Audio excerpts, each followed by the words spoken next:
नमस्कार बच्चों, आज हम कक्षा 7 में अगला अध्याय पढ़ने जा रहे हैं अश्वमेध पर्व, जो महाभारत से है।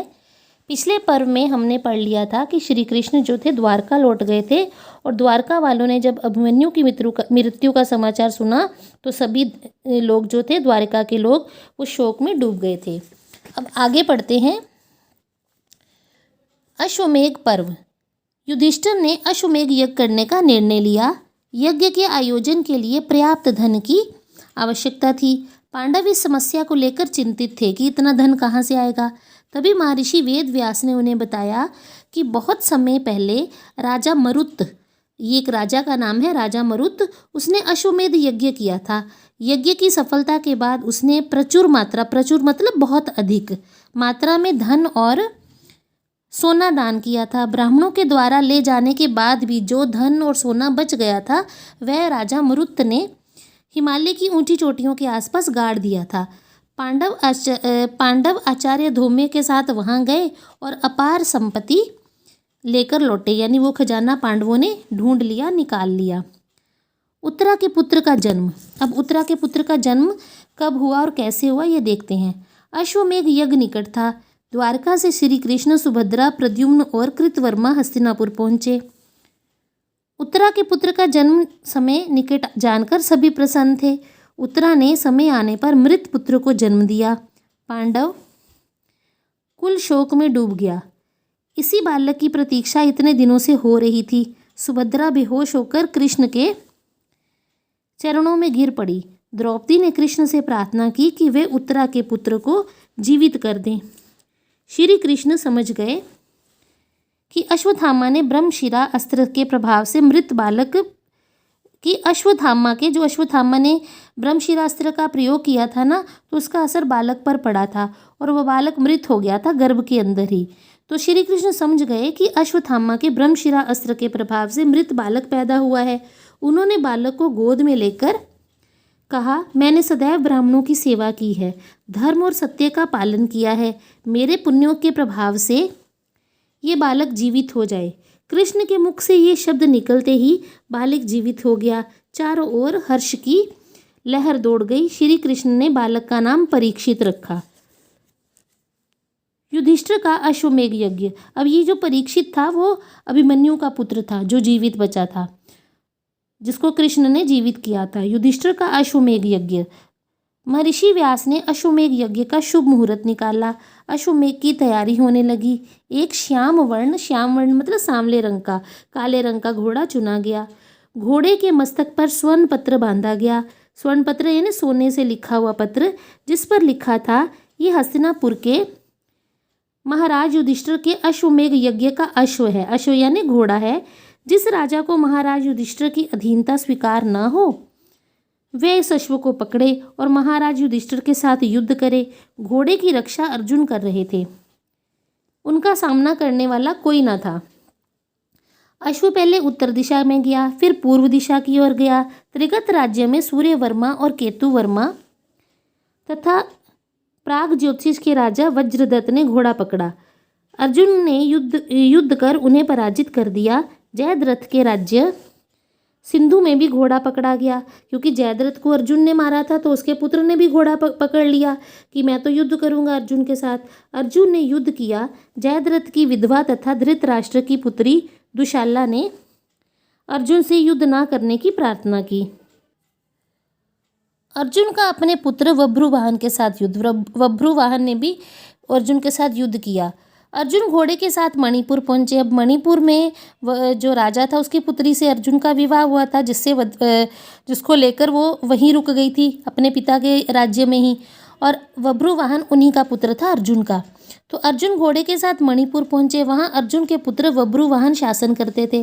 पिता के आगमन पर बभ्रुवाहन ने उनका स्वागत किया। अर्जुन ने कहा, मैं इस समय तुम्हारे पिता के रूप में नहीं, महाराज युधिष्ठिर के अश्वमेध यज्ञ के घोड़े के रक्षक के रूप में आया हूँ। तुम मुझसे युद्ध करो। बभ्रुवाहन पिता से युद्ध करने में संकोच कर रहा था। तभी अर्जुन की पत्नी नागकन्या उलूपी वहां आ गई। उसने अर्जुन के अहंकार को चूर करने के लिए तथा अपने पुत्र की वीरता से परिचित कराने के लिए पुत्र को युद्ध के लिए उकसाया। अर्जुन और उसके पुत्र बब्रुवाहन में युद्ध होने लगा। युद्ध में अर्जुन मूर्छित हो गए। बब्रुवाहन अर्जुन को मृतक समझकर रोने लगा। वह यह देखकर उलूपी ने अर्जुन के हृदय पर संजीवनी मणि रखी। अर्जुन को होश आ गया। अर्जुन अपने पुत्र के बल व पराक्रम को देखकर बहुत प्रसन्न हुआ। बब्रुवाहन ने अश्वमेध यज्ञ में सम्मिलित होकर सेवा करने की इच्छा प्रकट की। अर्जुन कौशल, गंधार, मगध आदि के राजाओं को पराजित करते हुए हस्तिनापुर लौट आए। आचार्य धौम्य तथा महर्षि वेद व्यास के मार्गदर्शन में यज्ञ सफलतापूर्वक संपन्न हुआ। यज्ञ के अंत में गरीबों, ब्राह्मणों, पुरोहितों, दीन दुखियों को दान दिया गया। यज्ञ में आए सब आगंतुक होते हैं अतिथि, आने वाले लोग। आगंतुक राजाओं को उचित आदर सत्कार के साथ विदा किया गया। कृष्ण भी विदा लेकर द्वारिका लौट गए। उनके वियोग यानी बिछुड़ जाने की कल्पना से पांडव अत्यंत दुखी थे। अब इसी कड़ी में हमारा अगला लेसन है आश्रमवासिक पर्व। धृतराष्ट्र, गांधारी, कुंती आदि का वनवास। युधिष्ठिर को धर्म और नीति पूर्वक राज्य करते हुए 15 वर्ष बीत गए। वे धृतराष्ट्र और गांधारी का बहुत आदर सम्मान करते थे, परंतु कुरुक्षेत्र के युद्ध के बाद धृतराष्ट्र और गांधारी बहुत ही उदासीन मतलब उदासी से भरा जीवन जीने लगे। उनके मन में संसार से विरक्ति उत्पन्न हो गई थी। विरक्ति यानी वैराग्य, संसार को त्यागने की भावना जिसे बोलते हैं वैराग्य, विरक्ति, उसी को कहा जाता है। वे अपने द्वारा किए गए दुष्कर्मों के कारण पांडवों से आंखें भी नहीं मिला सकते थे। उनसे इतना मान सम्मान पाकर उन्हें अपने किए पर आत्मग्लानि होने लगी। आत्मग्लानि होता है अपने ऊपर पश्चाताप होना। इसके प्रायश्चित के लिए धृतराष्ट्र ने दिन में एक ही समय भोजन करना आरंभ कर दिया तथा पलंग पर सोना भी छोड़ दिया। गांधारी ने भी पति का अनुसरण किया कि जिस तरह धृतराष्ट्र एक समय का खाना खाते थे और ज़मीन पर सोते थे, ऐसे ही गांधारी भी अपने पति के साथ एक समय का खाना खाकर ज़मीन पर सोने लगी। एक दिन व्यास के उपदेश से धृतराष्ट्र ने वानप्रस्थ धर्म ग्रहण करने का निश्चय किया। वानप्रस्थ धर्म होता है महलों को छोड़कर, घर बार को छोड़कर वन में जाकर रहना और ईश्वर की आराधना करनी, उसे कहते हैं वानप्रस्थ धर्म। तो उन्होंने वानप्रस्थ धर्म करने का निश्चय किया। उन्होंने युधिष्ठिर के समक्ष वन जाकर संन्यास लेने की इच्छा प्रकट की ताकि वे अपने शेष जीवन ईश्वर की भक्ति में और पूजा में लगा सकें। महर्षि वेद व्यास के समझाने पर युधिष्ठिर ने धृतराष्ट्र को वन जाने की अनुमति दे दी। कुंती, विदुर और संजय भी गांधारी और धृतराष्ट्र के साथ हिमालय की ओर प्रस्थान करना यानी चले जाना, वो भी उसकी तरफ हिमालय की ओर वनों में चले गए। इनके वन चले जाने पर युधिष्ठिर बहुत दुखी हुए। कुरुक्षेत्र पहुंचकर धृतराष्ट्र ने महर्षि शतयूप के संन्यास की दीक्षा ली। शतयूप एक सन्यासी का नाम था जिनसे उन्होंने महर्षि शतयूप से संन्यास की दीक्षा ली। वन की ओर चले गए। धृतराष्ट्र को वन गए बहुत समय बीत गया। युधिष्ठिर को उनसे मिलने की इच्छा हुई। वे अपने भाइयों एवं द्रौपदी के साथ धृतराष्ट्र के आश्रम में पहुंचे। धृतराष्ट्र, गांधारी और माता कुंती को प्रणाम करके युधिष्ठिर ने विदुर के विषय में पूछा। धृतराष्ट्र ने युधिष्ठिर को विदुर का पता दिया।